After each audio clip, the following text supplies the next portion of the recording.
You're covered by benevolent God. Yeah, because thank you, Dr. Horn, because we are covered by a benevolent God. Yes, right. It's this. It's trying to hold all of these thoughts in one's head at the same time. If you believe that God exists, and if you think of God as the God that Josh just described, all-powerful, all-knowing, all-good, right? And if you think then that if God exists, there would be no evil, which was a reasonable thing to suppose, and if you think that there is evil, you don't have to think too hard to realize there's problems here. There's an inconsistency, right? Because according to this, there would both be no evil and evil. So one thing that philosophy can help people to do is to take a look at that kind of a belief set and think, well, how can we tweak it? One way to tweak it, of course, is just to toss out one of the beliefs, to not believe in God anymore. That's perfectly legitimate. That's the problem of evil argument for atheism. Or we could say, let's modify one of those beliefs a little bit. Let's say that if God exists, not that there would be no evil at all, but there would be no gratuitous evil. Where by gratuitous evil, we mean an evil that's somehow unnecessary for some other overarching good. So if there's no gratuitous evil, what that must mean is all existing evil is required for a greater good. Now, sometimes this is really fun to talk about in intro. It really is, because I'll ask my students, can you think of a justification for evil? Why might a good God allow there to be evil? What would be the overarching good? And inevitably, they come up with something like, well, God would need to give us these experiences to teach us important lessons. So learning these lessons would be a reason, would be a justification, and so the evil then would not be gratuitous, right? There's a problem there. What's the problem there? Think about what I just said. God would need to have us suffer certain things in order to teach us certain lessons. Wouldn't be all powerful. Bingo! Wouldn't be all powerful then, right? Presumably, yeah, I have to inflict a moderate amount of pain on my students maybe because they need to learn. But if I were God, it would just be zoom. You all know symbolic logic. Zoom! You all know Gödel's theorem, but it doesn't work that way. So the overarching good has to be something that is sort of logically connected to evil, logically connected. Something like maybe, and I think this is somewhat compelling, one might say that the good is not good enough to justify the evil, but here is a good that you really couldn't have unless you had evil. You couldn't forgive anybody, right? Try it. Get out of bed tomorrow morning and think, today I'm going to forgive 10 people, but I hope that nobody ever does anything wrong to me. I mean, you can't do it. So the idea that certain virtues, like forgiveness, charity, compassion, things like that, are logically dependent upon suffering. That might be the justification, right? So that would be it. Now, I'm not sure this works, but that's a way that you can approach it. And the crucial thing is, even though we directly experience evil, we never directly experience the gratuity of evil, I would say. That's because in order to directly experience the gratuity of evil, what would you need to do? It would be something like you would need to see behind and beyond the experience itself to understand the place of the experience in an overarching frame of things. Pretty comprehensive. We can't do that. We have our own experience. There's no way that we can know, not knowing everything else about the current, past, and future, what role that experience might have in a larger framework of things. A larger framework, by definition, beyond our own. So, in doing that, we can reconcile consistency. Now this notion too, never directly experience the gratuity of evil, is a bookmark, so I'm going to put that here. I'm going to put, we might experience suffering, we might experience evil, but we never experience gratuity because that's not an experienceable thing.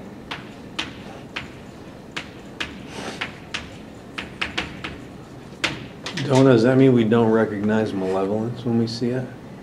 No.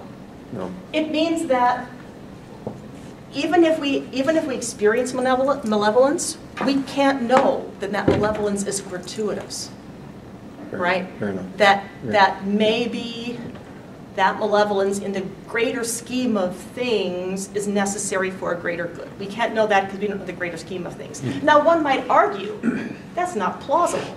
And I'm not denying that might not be plausible. I'm just saying that we can't appeal to our direct experience. to say that. We can't, because it's not the sort of thing that we directly experience. So, another way that we can, that philosophy, I think, can help us think about things when things get hard, is how can we best respond to the facts, these natural evil and moral evils. That's not really the same as how do we think about them, how do we reconcile these beliefs, but how can we respond in the face of natural evil or moral evil? Now, one of the famous schools of philosophers for answering this question are the Stoics. Marcus Aurelius is a famous Stoic, and he writes, if you are distressed by anything external, the pain is not due to the thing itself, but to your estimate of it, and you have the power to revoke that at any moment. This, by the way, is a kind of worldview that has underwritten in an explicit way, at least early versions of rational emotive behavior therapy, like Albert Ellis explicitly talk about Stoics, as a way of saying, almost buck up, especially if you read Ellis. It appears to be just very eloquent, repeated buck ups. But it is kind of, look, if you just change the way you look at things, you won't be in so much pain. And I think when applied to certain kind of pain, that makes no sense at all. It makes no sense at all applied to physical pain, I would argue. If I break my leg, that is pain. And how can I think about the pain in my leg in a way that will make it go away? So we can't be talking about that kind of pain. We must be talking about emotional kind of pain. Well, okay, let's go back to your cousin and suppose that, the tornado came, takes out your cousin's house, loses all of his possessions. That's emotional pain. I think that the grain of truth here is that your cousin could adopt sort of an enlightened attitude toward the loss and say, well, now I have an opportunity to simplify my life. Now I have an opportunity to understand what's really important.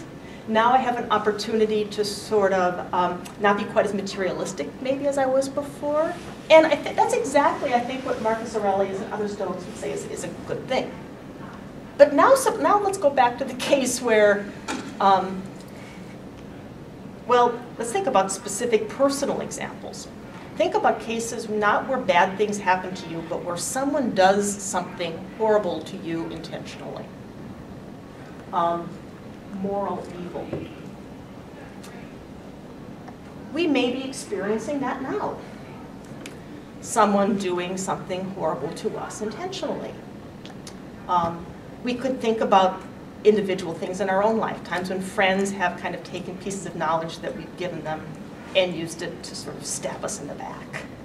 So what should we do then? How can we think about that in a way that would not have us hurt at all, or at least not quite so much? Indian philosophy addresses that kind of directly. This is from the Upanishads. All cruel words should be endured. None should be treated with disrespect. No anger should be directed in turn towards one who is angry. Only soft words should be spoken, even when violently pulled by another. Don't get angry. It actually seems absolutely unhealthy, and I find this interesting, because there's certainly a model of mental health, at least in this culture, that says if you don't get angry, there's something wrong with you. So here we have, the Upanishads. That's not like the National Enquirer. This is a document worth taking seriously that says never get angry. How is that supposed to work? Well, let's take a look at Socratic philosophy. I'm sort of hopping around the globe here, just trying to put things together in a consistent way. Socrates is famous for saying, like, to know the good is to do the good, or no one desires evil. No one does evil on purpose. That virtue stems from knowledge, and hence vice stems from ignorance. So if someone is doing bad things, it's a knowledge problem that they don't understand something, right? It's not so much a bad person's soul problem. It's kind of a cognitive problem. It's not sure that you can teach them, but it's a matter of knowing. Right? Now, I actually have always kind of liked that view, and I have been ridiculed throughout. Well, I've always thought that actually. I mean, even before I discovered Socrates. And people would say that's just crazy. It's obviously false. If you can look at other people and you can see that's not the case, but that's not true, right? It's simply not falsified by the experience that we have of others for the very reason that this is a matter of motivation, and we never see the motivations of other people. We never know why people do what they do, even when they tell us, because they can only articulate a certain amount of their motivations. So we never really have a full, complete understanding of the vast motivational network that motivates any behavior. So I don't think it can be really immediately falsified by our experience of other people. And I would argue that it can be partially confirmed by our experience of ourselves. Because, and I don't think that I'm sort of nominating myself to exclusive sainthood when I say this, because I don't think that I'm intrinsically better morally than other people, but I can tell you this. Whenever I've done things that I recognize are bad, or even when I realize that they were kind of bad when I did it, and I look back on it and I think, why did I do that? There's always an answer to that question that's not just because I'm a nasty person that wants to do evil. It's usually that I was mistaken in my priorities, I didn't have a certain kind of knowledge, I was confused, I was frightened, I was pressured, I was cornered, right? So if that's the case for me, I think it's the case for other people, because I get to talk about my dissertation a little bit. I did my dissertation on philosophy of mind.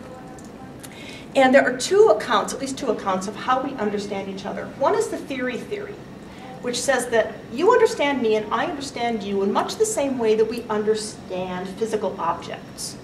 We have some kind of a proto-psychological theory that we invoke in order to attribute mental states to each other and explain each other's behavior. Simulation theory says, no, it's not like that. Instead, it's we imaginatively identify with each other with making maybe appropriate modifications. I think, if I see you doing something, I kind of subconsciously, really rapidly ask myself, what would have motivated me to do that? And that's how I attribute mental states to you. Difference would be, if I see someone going into a restaurant, I assume that they're hungry and are going to order a meal. Why? Theory says it's because I have some sort of theory that says when human beings go into a restaurant, they are probably hungry and are going to order a meal. This person is going into the restaurant, therefore this person is hungry and going to order a meal, right? Simulation theory says I explain that person by thinking, well, why do I go into restaurants? I go into restaurants when I'm hungry, therefore this person is probably hungry and going to order a meal, right? That's basically the difference. So, at bottom, simulation theory says that interpersonal understanding is deeply rooted in empathy. And if empathy is virtue-like, that means that we understand each other's mental states and explain each other's behavior by appeal to something like virtue epistemology. Now, I'm not going to explain how virtue epistemology is situated within the wider field of epistemology, but this is sort of roughly it. We say that a belief is justified, or that you have good reason to hold the belief. Whether or not it's true, you have good reason to hold it. If it's the sort of belief that a person who is intellectually virtuous would typically have under those circumstances. Now, what's intellectual virtue? And I'm a little self-conscious here because my colleague David Chan knows a lot more about virtue than I do, a lot more about anything pretty much than I do. But let's bookmark that. The idea that I'm just going to put virtue leads to, or virtue is somehow related to knowledge. The Socratic understanding. This is my sort of maybe kindergarten understanding of virtue epistemology. An intellectual virtue is a disposition to desire some intellectual good as an end in itself, not for any other reason, but because it's intrinsically good, and to engage in actions that sort of reliably allow you to achieve that good. Now, there's some disputes about whether that definition is completely accurate, but I think it's good enough for now. So what would be not the intellectual good that we would want. I think that the intellectual good that we would want is that we want to believe what's true and we want not to believe what's false. Now, that's a hard thing to set out to do. If you get up in the morning and say, today I'm going to believe true things and not believe false things, that's just, it's too general. So instead what we have are intermediate motivations, like, today I am going to give appropriate weight to the evidence in order to believe what's true. I mean, that makes some sense to think that you're going to do that. And you can do that maybe by carefully evaluating the sources of information you get. If you do that for that reason in order to get that ultimate motivation, you are displaying some intellectual virtue that I'm just calling intellectual caution. You might name it differently, but that's an intellectual virtue. The important thing is, and I think interesting, is you could do the same action for different reasons. Now maybe you decide to carefully evaluate the source of information to impress the professor I write to all the students who I thought would be in the room, right?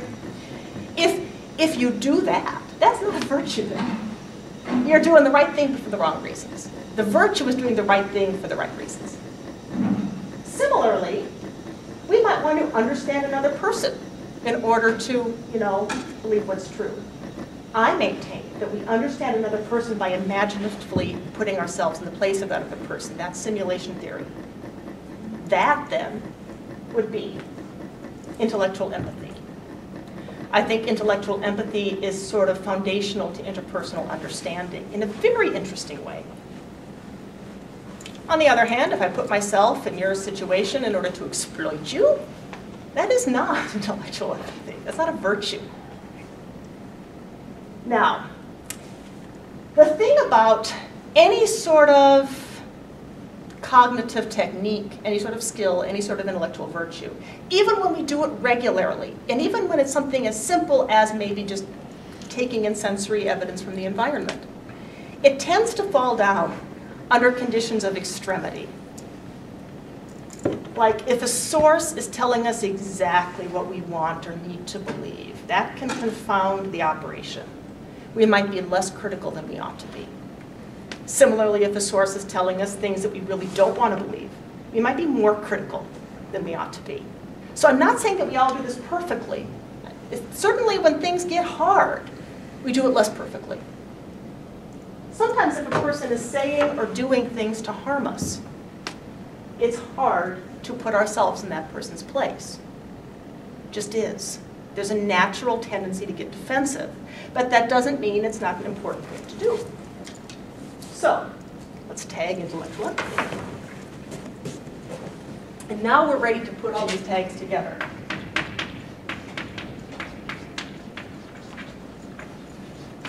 Dona, what you're describing to me, how I can interpret this is a parent's relationship with their children.